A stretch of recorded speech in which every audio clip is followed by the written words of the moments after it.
இந்த புதிய நாளுக்காக நன்றி கூறுவோம். இன்று புதன்கிழமை. இந்த நாளை இறைவன் நமக்கு கொடையாக கொடுத்திருக்கிறார். கடவுளுக்கு நன்றி கூறுவோம்.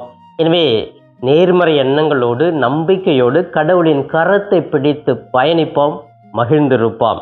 அன்பானவர்களே, இன்று சிறப்பாக நமக்கு திரு அவையானது கொடுத்திருக்கிற இன்றைய மன்னா மார்க்கு நற்செய்தி பிரிவு 6 இறை வார்த்தைகள் 45 52 முடிய பகுதிகள். இந்த பகுதியில் நாம் எதை படிக்கிறோம் என்றால், நேற்று நடந்த அந்த வாசித்த நற்செய்தியுடைய தொடர்ச்சியாகத்தான் இருக்கிறது. இந்த நற்செய்தியிலே 5000 பேருக்கு உணவு கொடுத்து விட்டு அவர்களை அனுப்பி கொண்டிருக்கிறார். அதில் சீடர்களையும் சொல்லி நீங்க போங்க, பெத்தானியாவுக்கு போங்க அப்படின்னு சொல்லிட்டு அவர்களையும் அனுப்புகிறார். அவர்கள் படகிலே போய் கொண்டிருக்கிறார்கள். இயேசு அவர்கள் எல்லாம் அனுப்பிவிட்டு அவர் மலை உச்சிக்கு சென்று தனிமையில் இறைவனோடு ஜெபிக்க ஆரம்பிக்கிறார்.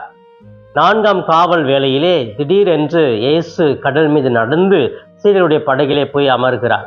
இதை பார்த்த உடனே சீடர்கள் ஐயோ பேய் என்று பயப்படுகிறார்கள். இயேசு அவர்களை பார்த்து பயப்படாதீர்கள், நான் தான் என்று அவர்களுக்கு நம்பிக்கை கொடுத்து அங்கே அமர்கிறார். இதை பார்த்து சீடர்கள் வியப்படைகிறார்கள். என்ன வியப்புனா, இதுக்கு முன்னாடி 5 அப்பத்தையும் 2 மீன் துண்டையும் 5000 பேருக்கு எப்படி கொடுக்க முடியும்? அது பார்த்து வியப்புல இருக்கிறாங்க. அது முடியறது, அந்த வியப்பு குறையறதுக்குள்ளேயே இன்னொரு வியப்பு, கடல் மீது இயேசு நடந்து வருவது. ஆம் பிரியமானவர்களே, இந்த நற்செய்தி பகுதி நமக்கு என்ன பாடத்தை கற்றுக் கொடுக்கிறது? நாம் எதை கற்றுக்கொள்ள வேண்டும் என்றால், பயத்தை போக்கக்கூடிய ஒரு ஆயுதம் எது என்றால் நம்பிக்கை. என் வாழ்க்கையில பயம் இருக்குது அப்படின்னு சொன்னா, அந்த பயத்தை நீக்கணும், குறைக்கணும் அப்படின்னு சொன்னா நம்பிக்கை வேண்டும். ஒரு மனிதனுக்கு நம்பிக்கை தான் ஒரு நங்கூரமாக இருக்க வேண்டும். அதுதான் அசையாமல் இருக்கும். அதுதான் நம்முடைய வாழ்க்கையை தெளிவா வாழ வைக்கும், நம்முடைய பயணத்தை அழகாக கொண்டு போவோம். அந்த நம்பிக்கை இல்லைன்னா பயம் வந்துடும். ஒரு மனுஷனுக்கு பயம் இருந்தா, அந்த பேயின்னு சொன்னாங்க இல்லையா, அது இல்லாத ஒன்றை இருக்கிற மாதிரி உணர்வது தான் பயம். இது பயம் வாழ்க்கையில் வந்துருச்சு அப்படின்னு சொன்னால் எதையுமே நம்ம செய்ய முடியாது. நல்ல சிந்தனை இருக்காது, நல்ல உடல் ஆரோக்கியம் இருக்காது. எனவே பயம் என்பது ஒவ்வொரு மனிதருக்கும் இருக்கக்கூடிய ஒரு உணர்வு தான். அந்த பயத்தை நாம் எப்படி கையாள்வது, அந்த பயத்தை எப்படி நம்பிக்கையால் விரட்டி அடிப்பது என்பது கற்றுக்கொள்ள வேண்டும்.